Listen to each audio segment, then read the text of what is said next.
Good evening, brothers and sisters. Good evening po, Doc. Good evening po sa lahat, mga kapatid. Okay, start tayo bro, Ramel. Pwedeng prayer. Sige po, Doc. Okay, mga kapatid, let us pray in the name of the Father, and of the Son, and of the Holy Spirit. Amen. Come, Holy Spirit, fill the heart of your faithful, and kindle in them the fire of your love. Send forth your Spirit, and it shall be created, and you shall renew the face of the earth. O God, over the light of the Holy Spirit, did instruct the heart of the faithful, grant that by the same Holy Spirit we may be truly wise and ever enjoy His consolation. Through Christ our Lord. Amen. In the name of the Father, and of the Son, and of the Holy Spirit. Amen. Thank you bro sa opening prayer. Magandang gabi sa inyong lahat, mga kapatid. So, ang gigreet ko ang mga nandito ngayon sa Zoom, Brother Jelmar. Magandang gabi, Doc. Good evening, Sis Sarah. Brother Sis Juvic, Brother Ronnie, Sis Lisel, Sis Rosella, Sis Jodeline, Sis Cheryl, Brother Ramel, Brother Ronnie, Sis Sarah, Sis Catholic, Sis Mel, Sis Trifuna, Vivo, and Sis Yuyen. Good evening sa inyong lahat at sa mga nanonood ngayon sa Facebook at later sa upload sa YouTube. So welcome sa ating Faith Seeking Understanding, no? Catholic Catechism. Patuloy pa rin tayo sa ating topic kay Saint Francis de Sales na libro. Dali lang ha. Okay, yun. Tama ba ito? Good.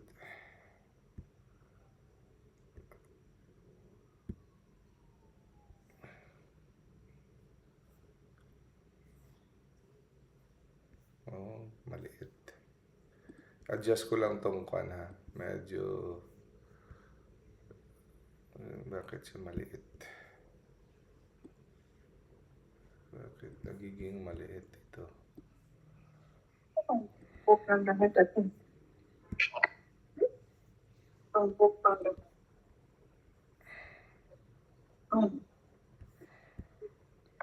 Okay. Yun. Laki-laki na.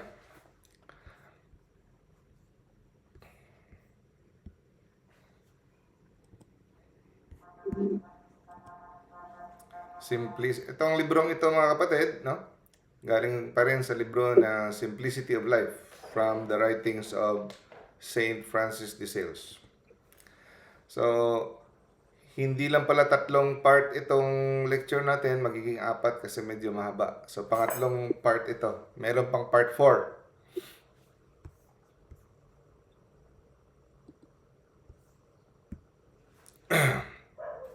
No-mute ko lang.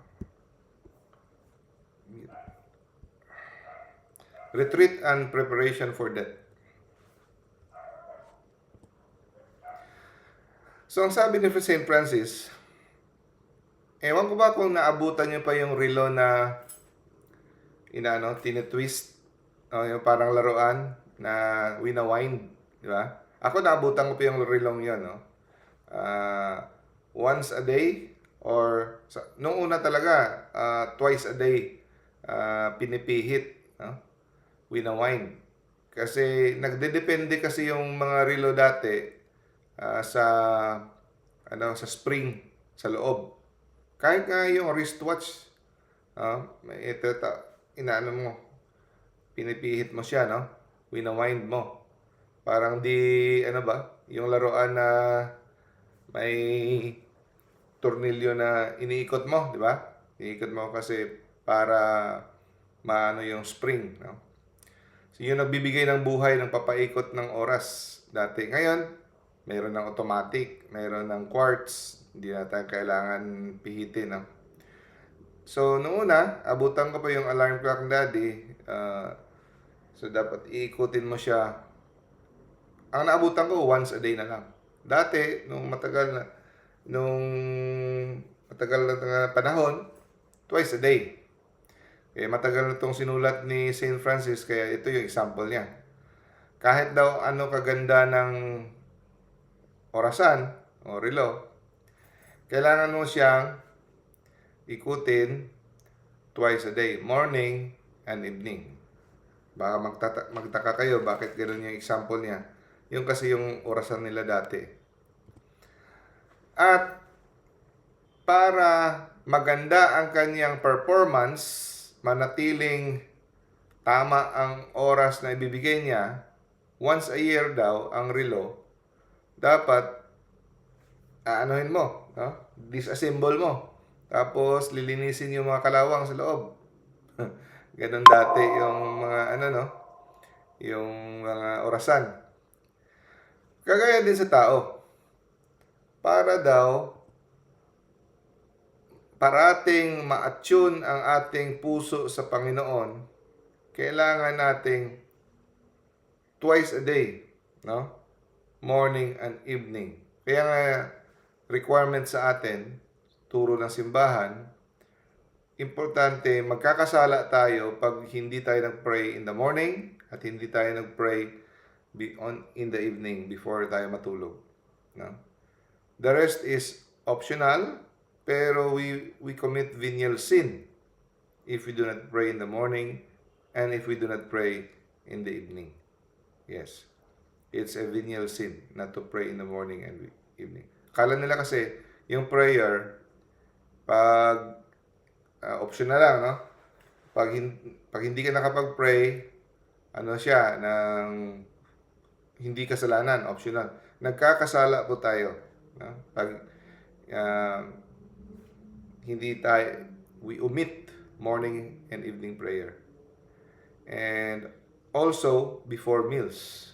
Okay? Requirement tayo. So, yung basic catechism, morning, evening, no? Before meals, and every temptation. Pag tayo'y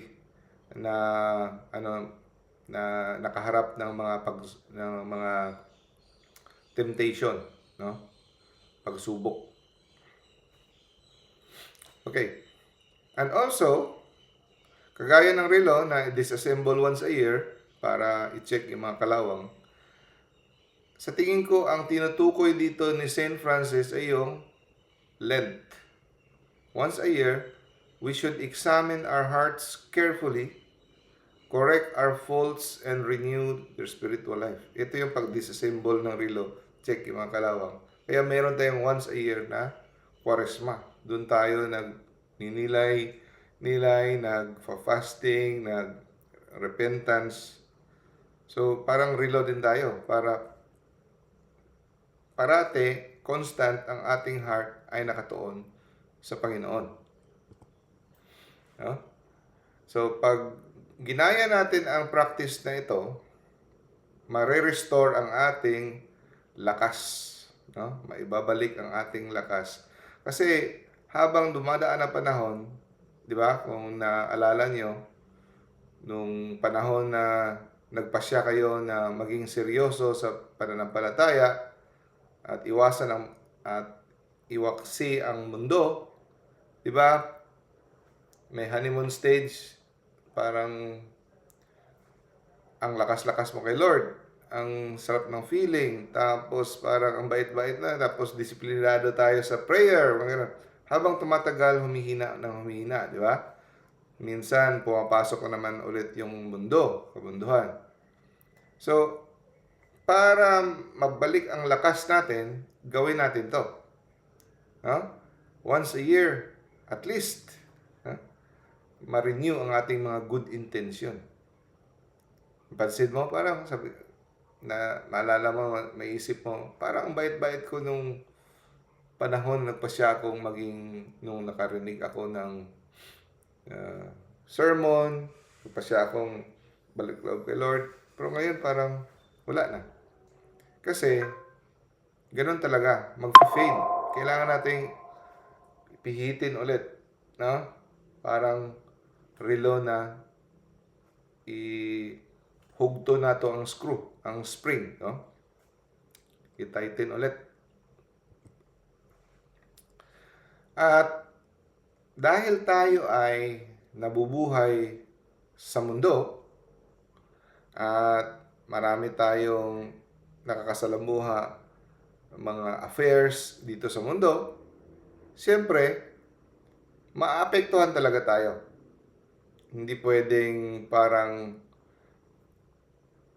dahil ikaw ay close kay Lord, you are trying to do the will of God, you are spiritual, imposible na hindi ka maapektuhan sa araw-araw na pakikisalamuhan natin dito sa mundo. Okay? So, importante na bago tayo humarap sa Diyos, no? Lahat tayo haharap sa Diyos sa ating kamatayan. Ang sabi ni St. Francis, importante na pinaghahandaan natin na dahan-dahan tayo ay maihiwalay natin ang ating puso sa kapit sa mundo. No? Araw-araw, simulan natin ihiwalay o pahinain ang pagkapit ng ating puso sa mga bagay dito sa mundo. We should cleanse our hearts from attachments. Mga earthly things. Kasi, hindi na maiiwasan na ang ating puso ay magiging attached. Kakapit ang puso natin sa mga bagay-bagay. Lalo na sa mga pinagkakaabalahan natin. Sports, barkada, kung ano pa. No? So, wag nating kalimutan na ang ating puso ay ganon ang tendency. Kakapit yan. So, para nating i-remind ang ating sarili na tanggalin natin ang ating puso at paghandaan ang ating pagharap sa Diyos. Dahil we are meant to live this temporary life and move toward eternal life. Maganda tong slide na to, mga kapatid. I-remind natin ang ating self na ganito. Kasi minsan, dami nating iniisip, dami nating plano sa buhay. Pupunta tayo dito, bibili tayo ng ganito. Ito yung career ko. Ang dami nating hinahanda. No? Pinagkakaabalahan. Pero ito pala ang pinaka-importante. Ito yung totoo na mangyayari sa buhay natin na hindi tayo makakatakas. We are meant to live this life. Sa gusto man natin sa hindi, balang araw, iiwanan natin itong temporaryo lang ito na buhay. At tayo ay, minsan kasi, nakakalimutan natin, nakala natin, forever tayo dito. No? Umaasta tayo na parang forever tayo dito. Malala ko yung si Padre Pio.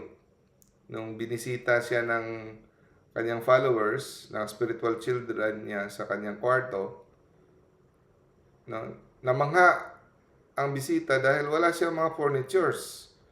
Upuan lang at yung kama, yun lang, at saka kumot at saka isang unan, yun lang. At saka isang upuan at so, saan yung mga furnitures mo, Father? Sabi niya, wala. Bakit wala ka mga furnitures? Temporaryo lang naman ako dito. Tinanong niya yung bisita, saan din ba yung furnitures mo? Sabi niya, wala akong furnitures, Father. Sandali naman ako dito, bisita man lang ako. Ganun din. Ganun tayo lahat. No? So, pinagkakaabalahan natin ang dami na lilisan talaga natin ito. Hindi ito ang permanent buhay. most of the time nakakalimutan natin. Most of the time nakakalimutan natin. Just this today, nabalita yung father-in-law ng brother-in-law ko, yung kaklose namin, bigla na lang massive heart attack, yung mga, kakalungkot, mabait na tao.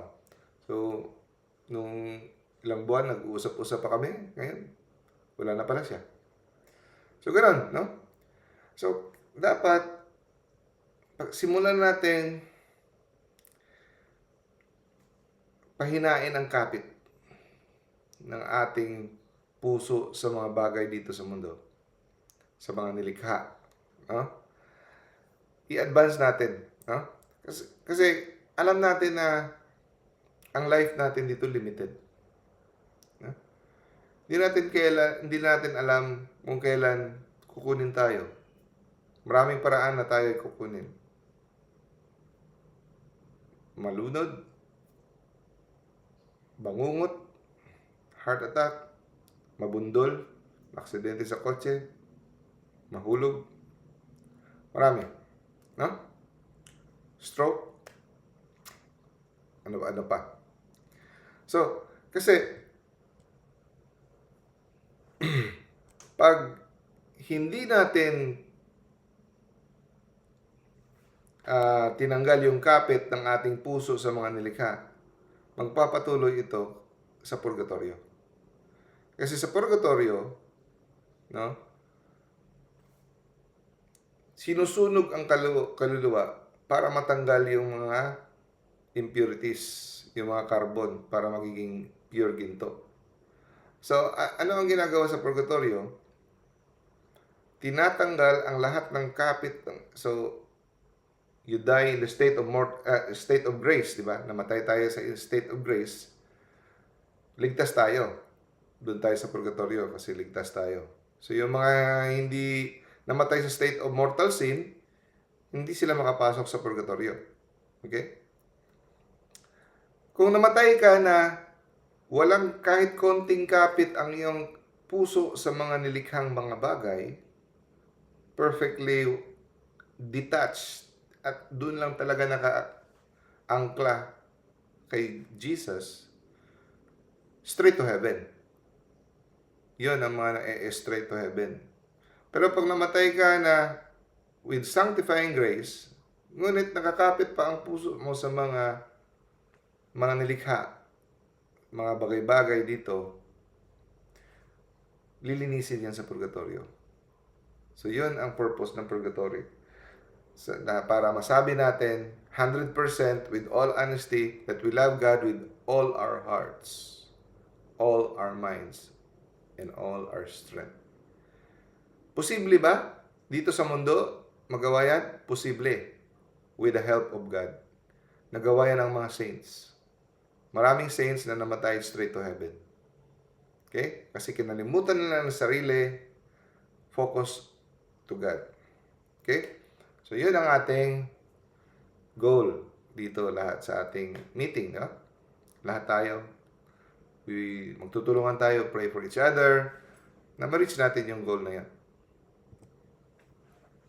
So, dapat ang ating attitude, no? Ang ating mindset, dapat pala daw, ay parang isang ibon na natrap sa kulungan, na gustong makawala. Maganda itong example na yung St. Francis, no? So, yun pala dapat ang attitude natin na gusto nating excited tayo na makawala, na makapiling ang ibang mga ibon kasama ang mga ibon para kumanta. No? To join the other birds and sing more beautifully in the open air. So, para tayo mga ibon na gusto makawala, na yung mga saints excited na pumunta sa langit. Excited na sila ni St. Teresa of Avila pag nakarinig ng church bell o nakarinig ng relo. Natutuwa dahil palapit na siya. Ang iniisip ni St. Teresa of Avila, palapit na ako sa aking kamatayan, palapit ko na mamimit si Lord. Yung mga tayo, nalulungkot, ay tumatanda na ako. may mga wrinkles na tumatangga sa... Iba yung mindset ng mga saints. Malapit na akong ma-meet kasi hindi nila kinakalimutan ang reason kung bakit tayo nilikha. No? Tayo nakakalimutan natin kung bakit tayo nilikha. Akala natin to enjoy, no? To be as young, as forever young. No. Nilikha tayo for eternity. Para to be with God. Yung ang buhay natin dito in preparation to be with God. No? To be with God. Gagamitin for the foundation of love for God. Yun. So, itong attitude na ito ay nadidescribe ng prayer na ito. So, itong sabi sa prayer, Lord, in your goodness, free me from this earthly life. No? When the time is right, so that I may be with you in heaven. Yung parang ibon na gusto makawala para makapiling ang makasama niya mga ibon, kasama niya mga anghel, mga saints, kasama niya to sing His praises. So yun dapat ang ating attitude pala. So, maganda na nare-remind tayo. Okay? Ito dapat parati ang prayer natin na ma-free from this earthly life. Kung babasahin mo yung Bible, si Saint Paul, excited na mamatay. No? Who can free me from this wretched life? Di ba? Gusto na niya makapiling si Lord. No? So, ano dapat yung disposition natin towards God? Number 1, simplicity. Kagaya ng title of this book, Simplicity of Life. So, ano yung simplicity, mga kapatid? Ang simplicity, simple lang. Meron kang parang one-track mind. Isa lang yung purpose mo sa buhay. Yun pala ang simplicity. Simple lang, isa lang yung focus mo. To love God. Yun pala ang importante, to love God. Na matatawag ka na simple ka na tao kung ang lahat ng ginagawa mo, lahat ng inaasam mo, lahat ng hinahanap mo, no? Ang goal mo ay hindi para sa personal na kadakilaan, sa mga success, hindi yun. Yun ang pinaka main goal mo. Of course, sino ba naman ang ayaw ng success? Pero hindi yun ang main goal mo. Yung main goal mo dito sa buhay is to love God. So, matatawag ka isang simpleng tao kung ang purpose mo, ang pinaka main goal mo is to love God. Okay? So, undivided heart, no? Hindi nahahati, na gusto mo is seek God above all else. Higit sa lahat. Siya yung gusto mong makapiling, mahanap, gusto mong mag-grow in virtue, gusto mo siyang sundin ang kanyang mga kahilingan kung ano yung makakapagpapasaya sa kanya. Yun ang gusto mo. Everything is secondary. Okay? Everything is secondary.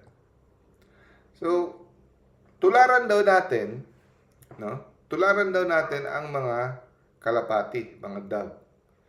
Ito pala yung katangian ng mga dove.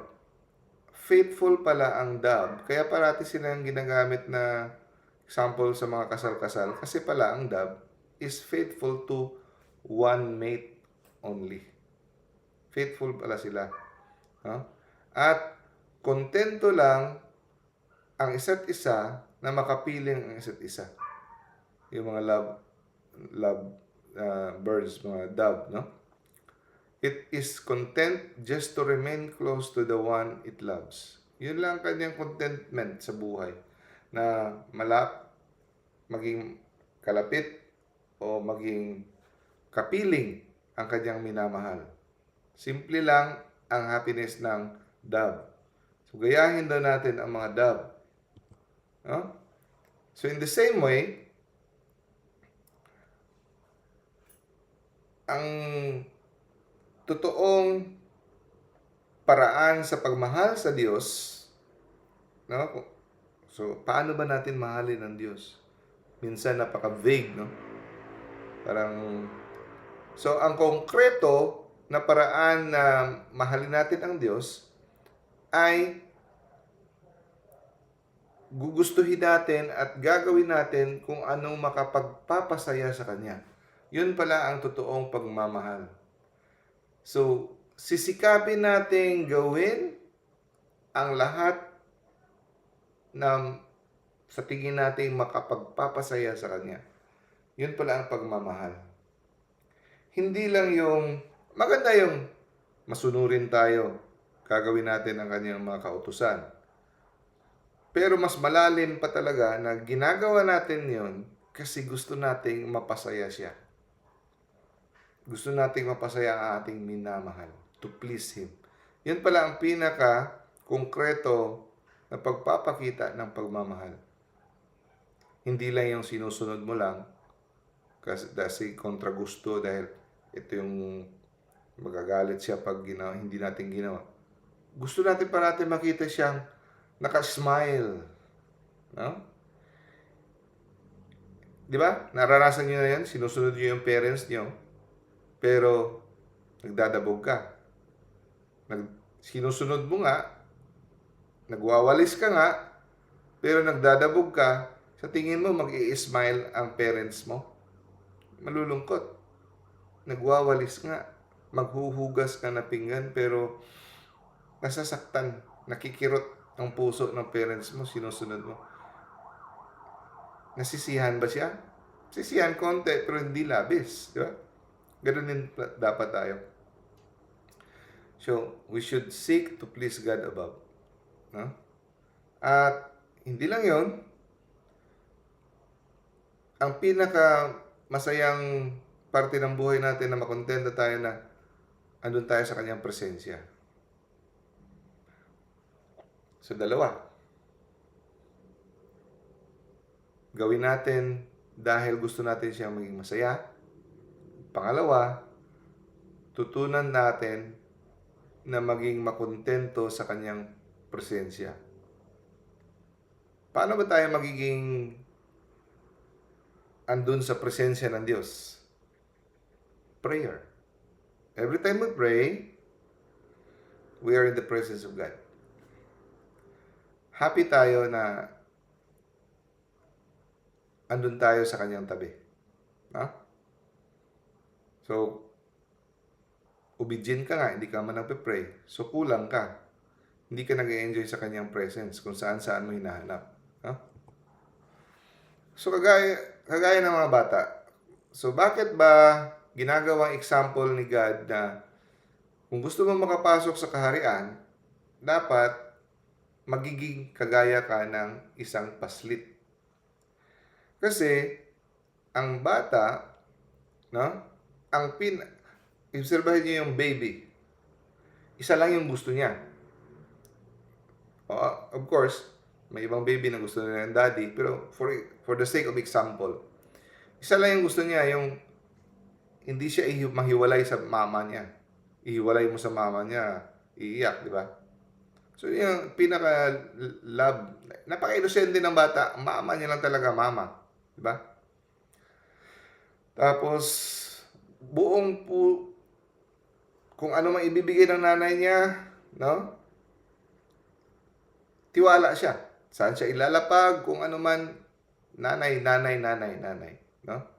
At saka basta nakalapag lang yung ulo sa balikat ng kanyang nanay, wala na siyang ibang gusto, yun lang. Di ba? Kaya yun pala ang rason kung bakit gustong ng Diyos na gayahin natin ang mga bata. Parang ipinauubaya mo ang sarili mo sa nanay mo kasi baby ka na bahala ka sa akin. No? Wala na akong alam kundi basta andun lang ako mahihimbing ako matulog basta nasa balikat mo ako. Diba? Ganon. So, ganon din tayo. Na simple tayo. We attain simplicity kung meron tayong isang desire lamang. To love God in all things. To remain close with God. Yun lang. Always remember, gusto natin siyang pasayahin, gusto natin siyang to please Him. Gusto nating masiyahan siya sa ginagawa natin. At gusto natin yung presensya niya parati. No?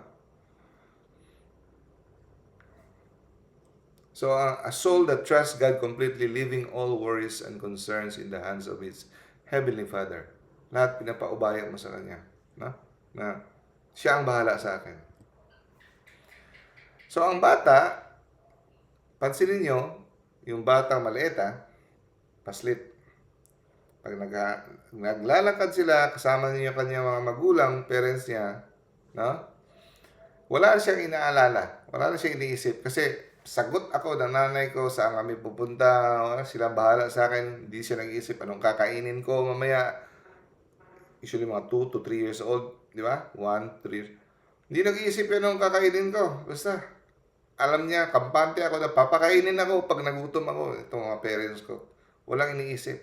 Ganun din dapat tayo. Na ang Diyos natin, bibigay yung mga kakailangan natin. No? So, they feel secure and content to be loved. In the same way, no? Ang mga tao na ang main desire ay to love and please God, no? So, ang taong totoong main desire ay pasisiyahin ang Diyos at mahalin siya, hindi nag-i-spend sa kanilang time na mag-worry, no? Hindi sila nag-worry about themselves. Hindi inuubos ang oras sa pagpoproblema, no? Kung anong mangyayari, ganito. Kaya nga sinasabi ni Jesus sa Bible, no? Do not worry about what you will wear, what you will eat. Your Father in heaven will give you what you need. Seek ye first the kingdom of God. So, ito. So, kung ang purpose mo na ay mahalin siya, hindi ka talaga pababayaan. Ha? So, anong nagpapalapit sa atin sa Diyos? Lalo siyang lumalapit sa atin pag tayo ay trusting sa Kanya.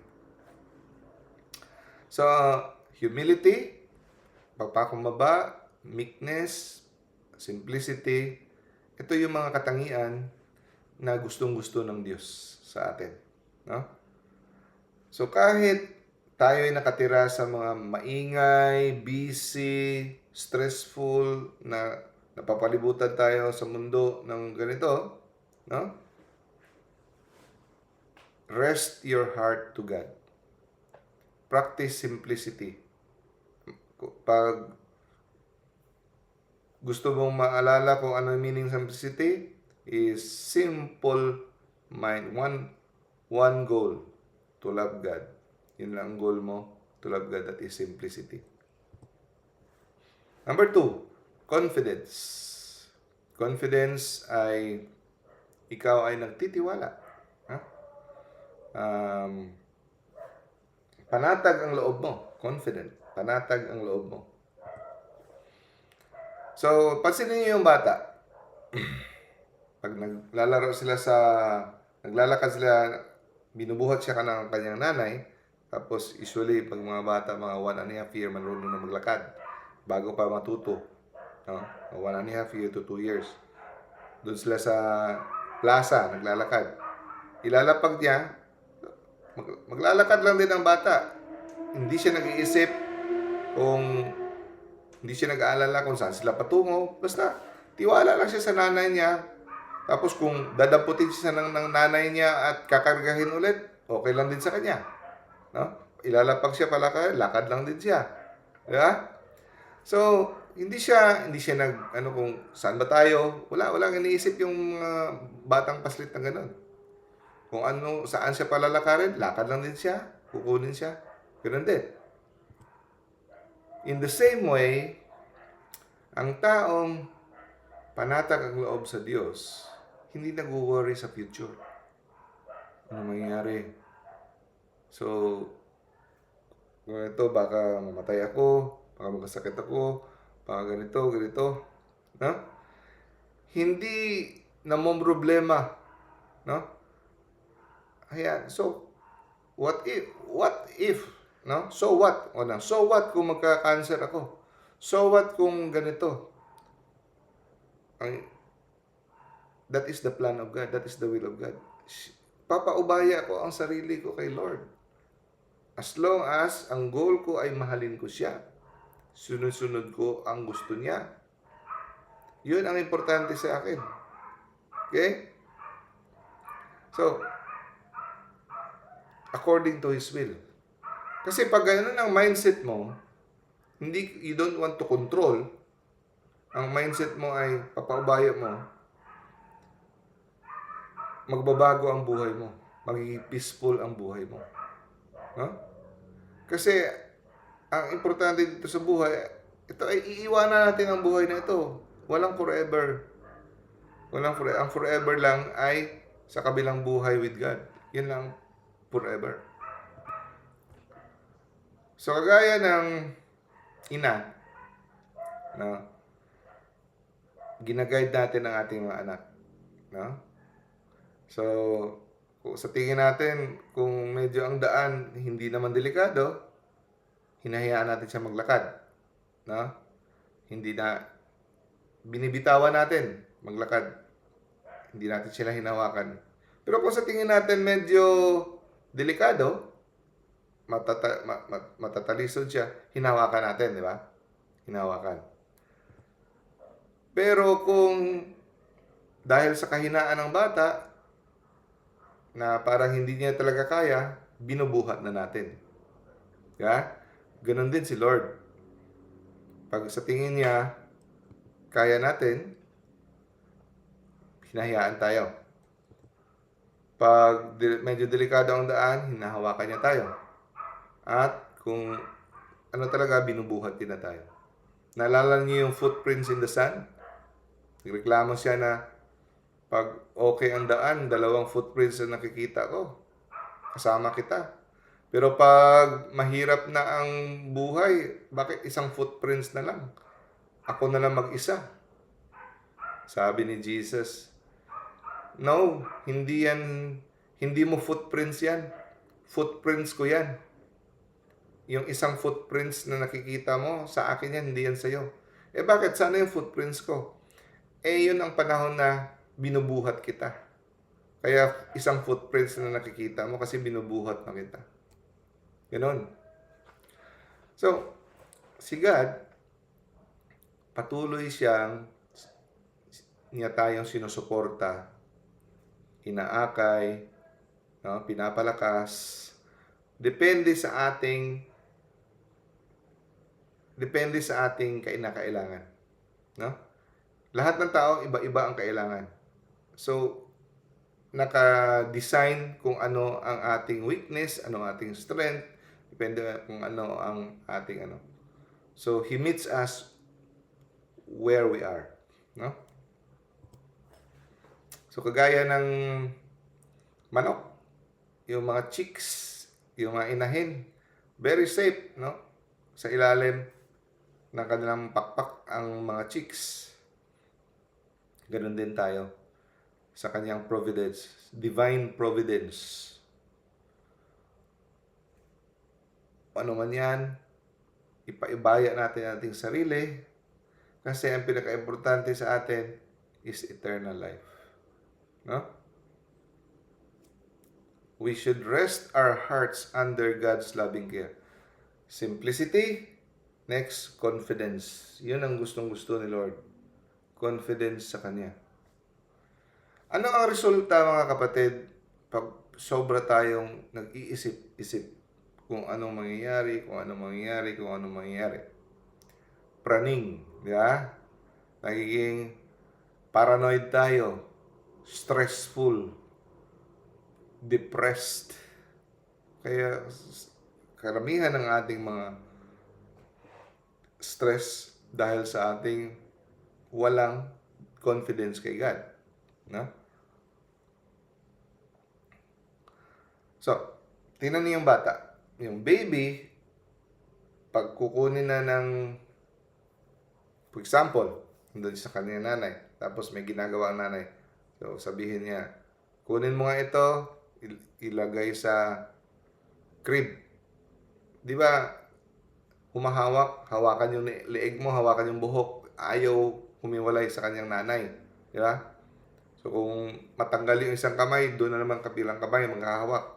Tapos, pag natanggal na talaga siya sa nanay niya, grabe iyak, ayaw niya mahiwalay. Dapat, ganun din tayo. Na ayaw nating mahiwalay sa Panginoon. Kung kahit nasa harap tayo ng trabaho, sa tingin natin, bising-busy tayo, dapat may isang kamay tayo nakahawak sa Panginoon parati na ang ating puso ay doon pa rin nakatingin sa Kanya. Na huwag nating hayaang mahiwalay. Dahil yun lang, napaka-inosente ng mind mo na si God lang talaga at wala nang makapagpapasaya sa'yo. Kagaya ng isang bata na yun ang iniisip niya. Okay? So always, when life requires moving through duties, keeping its heart turned toward Him. So na-learn natin last week, so kaya meron tayong mga aspirations, short prayers. Lord, have mercy. Jesus, I love you. Mama Mary, I love you. Have mercy on me. Mga ganon. Mga short prayers, always habang busy sa trabaho. Okay. So, a will that is fully surrendered to God no longer seeks its own way, but lives according to God's will. No? So, hindi ka na nag-iisip kung ano yung kalooban mo. Hindi mo na hinahanap kung ano yung plano mo. Kagaya ng isang bata pa rin, hindi pa marunong gumawa ng kanyang sariling desisyon kasi paslit. 3 years old, 2 years old. No? Makita niya lang mukha ng nanay niya, happy na siya. Yun. He does not think about his own plans or desires. No? He simply trusts God completely, letting Him decide where to go and what is best for him. No? He just rests in His care. Hindi nga ay yung bata, di ba? Ang bata, hindi na nga niya iniisip kung ang plano niya ba pareho sa plano ng nanay niya. Hindi na niya iniisip kung ang kanyang kalooban pareho ba sa kalooban ng nanay niya. Bakit? Ang batang paslit, wala nga siyang plano eh. Hindi nga marunong magplano. So, pinauba niya, ikaw bahala pa, sa gutom ako, may gatas, mga ganon, di ba? So, ganon pala dapat na kung ano ang plano ni Lord, yun lang sa'yo. So, baka maguluhan kayo ha. Ito. He does not think about his own plans or desires. So, alam ko iniisip nyo. So, ibig sabihin, hindi na tayo magpaplano. No. No, it does not mean we stop planning the future. Hindi ibig sabihin na bahala na si Lord, wala kang plano. No, hindi yan ang ibig sabihin na sinasabi ni Saint Francis. Ang winawarning ni Saint Francis de Sales is yung anxious, self-centered kind of planning. Yung nababalisa ka parati, paano na ito, ano na ito. So, meron ka namang kinakain, meron ka namang trabaho, pero may iniisip ka na naman, ano to. So, naubos yung oras mo sa pag-iisip kung sa mga plan B, plan C, plan D, kung ano, no? So, gusto mong i-control lahat ng outcome. No? Gusto mong i-control lahat. So, nag-i-imagine ka ng mga walang katapusang mga possibilities. So, you forget to trust God. So, hindi yan ibig sabihin na hindi ka magplano. Yung gusto mo ikaw yung direktor sa buhay, Lahat ng plano mo, no? So, nakaka-stress yun pag ganun. Ikaw yung director, dapat ayaan mo si Lord na maging director sa buhay mo. No? So, ang teaching sa Christian, sa atin, dalawa ang klaseng planning. Mayroong good, responsible planning sa Bible, di ba? Sinabi ni Jesus sa Luke chapter 14. No? Before ka papasok sa sa isang desisyon, count the cost before building a tower, di ba? So, importante yung planning.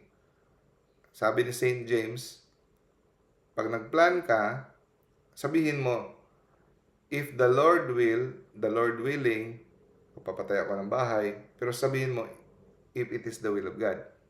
So, hindi yung magpapatay ako buhay, pupunta ako dito.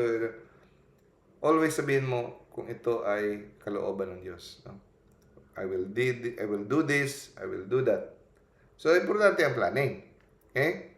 So, planning is part of living responsibly. Okay? Ipaplan mo ang kayong work, yung duty, finance, future. It is allowed. Ang hindi maganda yung anxious, yung nababalisa ka, sobra-sobra na, parati ka nang nagwo-worry, no? Attach ka masyado sa kinokontrol mo yung outcome. Okay? So, parati mong worry, what if this fails? Tapos, gusto mong, kung ang gusto mong outcome yun talaga. No? As if yung outcome ay ito lang talaga ang magandang outcome, tula ng iba. At nakakalimutan mo na pwedeng i-redirect ni God at pagandahin niya pa. Ang gusto mo parati, so, example, akala mo itong business na ito maganda. Pumasok ka sa business na ito. Nag-fail ka. So, depressed ka kasi nang-fail yung business kasi sa tingin mo, ito lang talaga ang sagot. Like, for example, gusto ka magpunta sa abroad. Hindi ka natanggap sa abroad. Depressed ka dahil sa tingin mo, ito yung pinakamaganda na maahon ka sa buhay. Pero, meron pa palang plano si God na mas maganda pa, na mas aahon pa sa'yo sa kahirapan, hindi yung abroad. Ganun ba? So, flexible ka sa leading ni God dapat. Okay? So, sa simpleng salita, you plan seriously. Okay, seryoso ka magplano. Pero yung plano mo, huwag masyadong higpit yung pagyakap mo sa plano mo. Medyo, loose. No? Ano bang loose sa Tagalog? Basta alam niyo na yan, no? Huwag masyadong mahigpit, maluwang, no? Na kung ano ang leading ni Lord. So, ihahanda mo yung daan, pero hayaan mo si God sa final destination saan kanya lalagay at kung saan mga detour.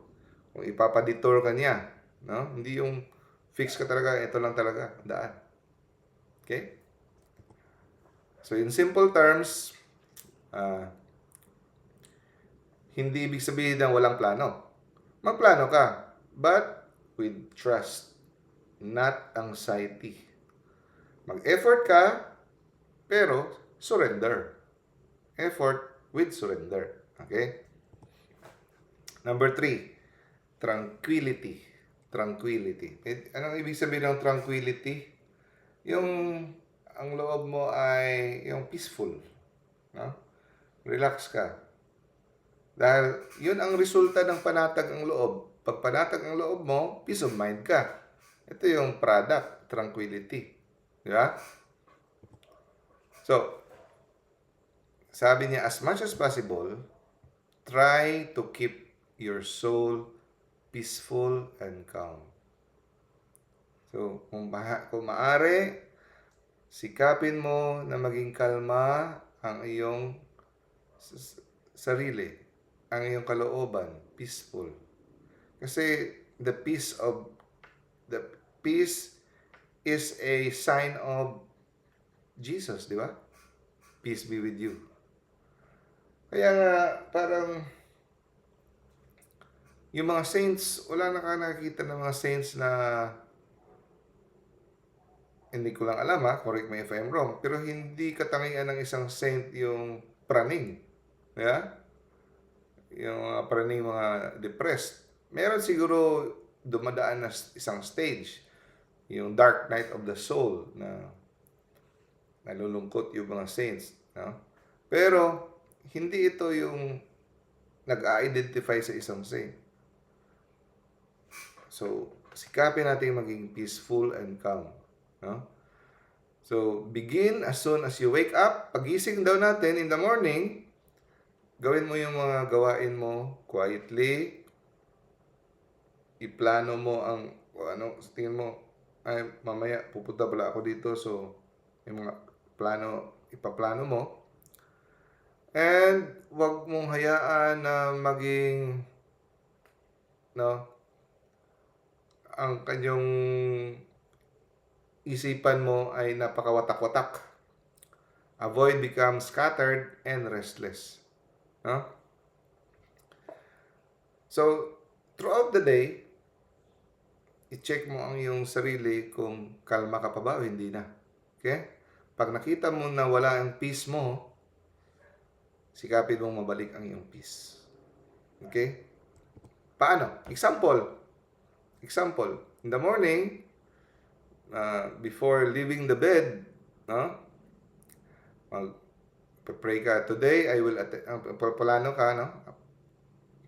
Sisimba ako, pupunta ako sa trabaho ko, may message ko yung relative, bibisitahan ko yung relative ko, mag-answer ako ng mga messages, yun ang plano mo. So, yun.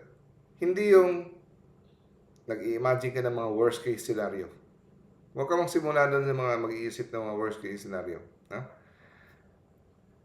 And then, hindi ka magsimula sa scrolling ka sa mga Facebook o ng mga news, ng mga kung ano-ano, mga arguments, ng mga nagpapabalisa ng iyong puso. Okay? So, focus ka one thing at a time.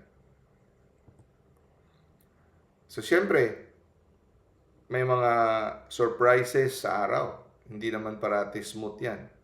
Example, may mga problemang harap sa araw. Coworker mo, bigla kang sinungitan. Tapos yung trabaho medyo may bulilyaso, ang hirap.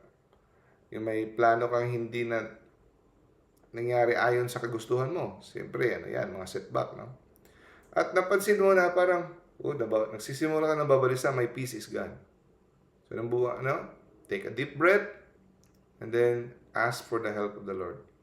Lord, help me remain calm. No? And then, nangyayari talaga yan, yung mga setbacks sa araw. Lord, help me make calm. Patuloy ka sa araw mo na walang tension. Okay. So, kung sa tingin mo, sa pagdaan ng mga oras, naging watak-watak na naman ang mind mo, nag-iisip ka nag-worry ka sa mga bills, deadline, future uncertainties, no? Gently balik mo ang iyong sarili, no? Sabihin mo sa sarili mo, this is not for me to carry right now. I will return to what I am doing. So, hindi ito ang oras na poproblemahan ko yon. Kasi, kung ano ang gagawin ko, dito ako magpo-focus. Kasi, karamihan sa atin, nag-worry tayo sa mga hindi pa dumadating. Nanghihiram tayo ng problema sa mga darating na mga araw, mga buwan. No? Tapos nawawala ang focus natin sa ating ginagawa sa harap. Kung ano yung pinaka-importante na kakaharapin natin. Next. Di ba? Sisikapin natin na maging peaceful ang ating soul. No? Pero huwag mong pilitin. Huwag mong pilitin ang iyong sarili na maging peaceful. Okay? Ay, bakit di ako peaceful? Dapat peaceful ako. Tapos, magiging stress ka. Bakit hindi ako peaceful? No. Huwag mong pilitin. You ask the Lord, kasi meron talaga time na mababilis ka kasi malaki talaga ang problema. No? Normal lang yan. Sikapin mo lang, pero huwag mong pilitin. Okay? So, everything should be done simply with love. No? So, kung sa, nagsikap kang gawin ang kalooban ng Diyos, pero nagkamali ka, sinungitan ka, nagsungit ka rin, medyo tumaas ang boses mo, nagmaldita ka rin, hindi ka ginawang maganda, no? So, ask ka lang kay God ng forgiveness. Lord, sorry. Gusto mong hindi magdugtong sa mga chismis-chismis, nakadugtong ka, na-realize mo, mali yun. Ask the Lord for forgiveness. No? And trust that He will forgive you. No? Pero pag mortal sin yung nagawa mo, ask ka pa rin. And then, try your best to confess. Kasi kailangan ng confession ang mortal sin. No? As much as possible. So, pansinin mo yung bata. Ang bata, pag alam niyang hinahawakan ng kanyang kwilyo, naglalakad, okay na sa kanya, no? Confident siya kasi alam niya hindi siya matutumba. Okay? Ganun din tayo. As long as, paano natin malalaman na hinahawakan ng Diyos ang ating kwilyo? No? Kung sa araw na yon, pagsimula ng araw, ang desire mo ay susundin mo kanyang kalooban. Gagawin mo kung ano yung gusto niya. Yun ang paraan na malalaman mo na hinahawakan niya ang iyong kwilyo. So as long as you desire to follow Him that day, rest assured, have confidence. No? Huwag kang masyadong maapektuhan sa mga small faults. Alam niya hindi ka perfect. Do not be overly troubled by small faults or stumbles. Okay? So, ganun din. Yung bata, stumble, pero alam niya, hinahawakan siya sa kwilyo. No? So, example. So, nagsimula ka na you have the desire to serve God. Okay? Pero, natalisod ka. Sumagot ka rin ng pabalang o suplado sa office mate mo, no? Or distracted ka sa prayer. Imbis mag-prayer, TikTok ka na lang. Hindi ka na, yung ano. So instead na ma-discourage ka na failure ko, titigil na ako, hindi. You correct yourself, move on, no? At huwag mong isipin na you failed completely. You trust God na because you have the desire, patuloy ka lang. Okay? So, sikapin natin to grow in holiness. Diba? Sikapin natin to grow in holiness. Ngunit, kahit nagsisikap tayo to grow in holiness, hayaan natin si Lord, ipaubaya natin sa Kanya ang outcome, ang result. Huwag tayo masyadong control na ang result dapat ganito. Ang importante, ang gusto ni Lord, yung pagnanais mo na sundin ang kanyang kalooban, to grow in holiness. Yun ang gusto mo, to grow in holiness. Pero yung outcome, hayaan natin siya. So, gusto ni Lord na we take care of our spiritual life sa pamaraan na kalma. Hindi yung pinipilit. Okay? Hindi yung pinipilit. Example. Ang tao na nakasalalay sa Diyos, okay? Alam niya na ang spiritual life, dahan-dahan, binabago ka. So, hindi ka nade-depress kung hindi ka pa rin for example, sa patience. No? Alam mo, dahan-dahan sa generosity. Dahan-dahan kang binabago ni Lord. Hindi yan pinipilit. No? Something God gradually brings about in Him. So He does His part with sincerity but does not carry the burden of the outcome. In prayer, no? Hindi always in-expect ni God na perfect focus ka. Nangyayari yung mga distraction. As long as you are trying your best, there will be changes. No? So, kagaya daw ng tubig, ng lake. Nakalimutan ko na sa Tagalog yung lake. Basta, hindi naman siya ilog ang lake, no? Alam niyo yung lake? Lawak po, Dok. Lawak. Lawak po. Thank you. Lawak. Yung lake, pag masyado siyang clear, no? Perfectly nare-reflect niya ang langit. Yung clouds, parang sa tingin mo parang dalawang langit, no? Ganun din. Kung kalma daw ang ating soul, no? Kaya ang gusto ni Saint Francis, as much as possible, kalma yung soul natin. Kasi pag kalma yung soul natin, wala yung mga unnecessary na mga worries, instability. Nare-reflect natin ang image ni God from within. Pagkalma. Pag holy ka nga, bugnutin ka naman. Hindi mo nare-reflect. Matuturn off yung mga tao, ganun pala pag parating nagsisimba. Moody, bugnutin, no? Nakasimangot parati, wag na lang tayong sisimba. Yun pala pag parating nasa harap ng Blessed Sacrament. Bugnutin. So, dapat kalma. Kasi mare-reflect natin ang image ni God within it. Okay? So, it is enough for us to know that God wants us to obey Him. Dapat makontento daw tayo sa kaalaman na gusto ni Lord na sundin natin siya. Dapat tanggapin natin at makontento tayo sa kaalaman na alam natin na gusto ni Lord na sundin natin siya. Okay? So, pag natanggap natin ito, magiging simple tayo. So, importante pala ang virtue of simplicity. One focus. Gawin natin kung anong gusto niya.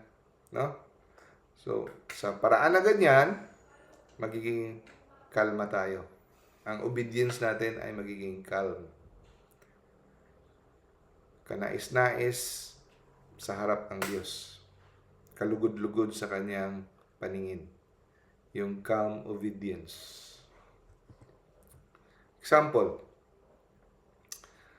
Sa umaga pa lang, ang focus mo, gagawin ko ang kalooban ng Diyos. I want to obey His commandments. No? So, hindi ka na napapraning na ganito, dapat ano ba to? Tama ba ito? Hindi. No? Huwag kang masyadong sobrang mga detalye, no? Kung perfectly holy. Pagpunta mo sa trabaho, nakaharap ka ng isang bagay, kailangan mo mag-decide. Siyempre, ang pipiliin mong desisyon kung ano ang tama. So,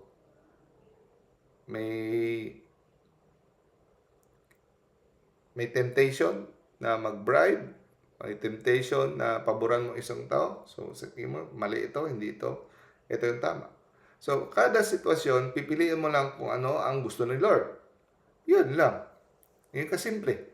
Yun lang kasimple. Huwag na masyado na, hala, baka mga anak ko, baka mga ano. Every time may haharap na decision making, just choose what is honest, what is good, what is pleasing to the Lord. Hindi yung endless analysis, nag-anxiety ka na. No? So, this is our last slide. Okay? Huwag mong isipin na si Lord ay malayo sa iyo dahil sobrang busy mo. Okay? Dahil sobrang busy, pressure, si Lord ang layo mo. At huwag mong isipin na malapit si Lord sa iyo dahil ang heart mo ay peaceful. No? Do not think that He would be closer if your life were quiet and peaceful. Wala kang iniisip, wala kang problema, smooth lahat ng tao, sumangasang-ayon sa iyo, si Lord close sa iyo. At huwag mong isipin na malayo siya dahil ang dami mong tambak ang mga deadlines, daming trabaho. Huwag mong isipin yan. Ang totoong closeness kay God ay hindi nakasasalalay sa feelings at sa ating comfort or sa sweetness. Hindi nakasalalay ang closeness natin doon. Ang nakakapalapit kay Lord sa atin is our faithful love, ang pagnanais mo, ang pagpayag mo, tatanggapin ang kanyang plano, ang will, to accept and to do His holy will. Yun ang nakapagpapalapit sa atin. Hindi yung feelings at yung sitwasyon. Okay? God bless us all. So, i-greet ko lang andito ngayon sa nagtiyaga sa Zoom. Sis Aileen, hello. Brother Drew. Hello po. Hello. Hi, sis. Sis Elban Buena. Brother Jelmar. Sis Juvic. God bless. Sis May. Siguro. Sis Monica. Brother Ano po, Opo. Ninang? Sis Lizelle. Sis Rosella. Sis Cheryl. Brother Ramel. Brother Ray. Sis Sarah. Sis Catholic. Sis Mel.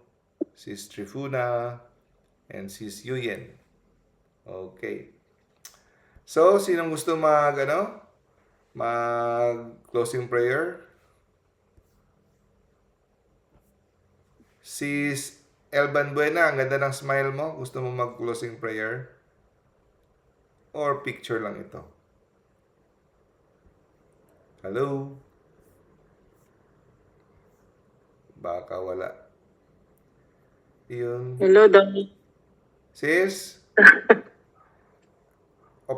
Closing prayer tayo, sis.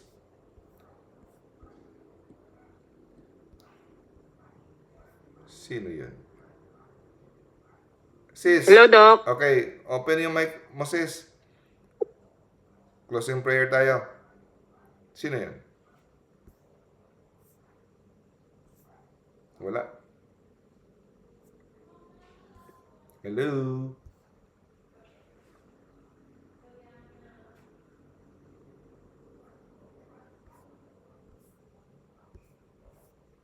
Nawala.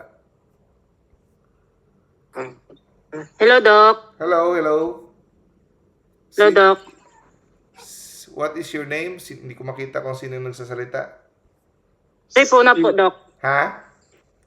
Trifuna po. Trifuna. Sis, ikaw na, sis? Okay. Closing prayer? Okay po, let's pray. Sige, sis. Our Father in heaven, hallowed be thy name, thy kingdom come, thy will be done on earth as it is in heaven. Give us Give us this day our daily bread. Forgive us our trespasses as we forgive those who trespass against us. And lead us not into temptation, but deliver us from evil. Amen. Hail Mary, full of grace, the Lord is with thee. Blessed are you amongst women, and blessed is the fruit of thy womb, Jesus. Holy Mary, Mother of God, pray for us sinners, hour of death. Amen. Glory be to the Father, and to the Son, and to the Holy Spirit, as it was in the beginning, now and ever, should be world without end. Amen. Thank you po, Doc. Holy Spirit. Amen. Thank you, sis, po. for the closing prayer. Mga kapatid, Opo. salamat. Extra points kay Doc. Lord sa pagtiyaga dito sa Zoom. Doc. Yes, bro. Yes, bro. Ngayong gabi, bago akong sincerely condolence sa family mo. Okay. Si Juan. Si Tito Hingi Noel. sana, Please pray for his soul. anong pangalan niya, Doc? Tito Noel. Para- Noel. Tito Noel. Okay, para masama namin sa prayer. Oo. Then, Doc, mahingi ako ng permiso mo para mangingi ako ng spiritual prayer for my sister. Okay. Ang mga kapatid, kumakatok po ako sa inyong puso na ipanalangin na aking kapatid for battle for cancer. Ang name po niya ay Ginalyn. Sis Gina. Isingit niyo po. Let's pray for Ginalyn him, po. for her. Sige, mga kapatid. Sige. Thank you so much, Doc. Sige. And condolence. Thank you very much po. Thank you, bro. Thank you. God bless. Bye-bye. See you next week. God bless. Okay, Doc, thank you so much, Doc. Bye-bye. you. Thank you po. Thank you. Recording stopped.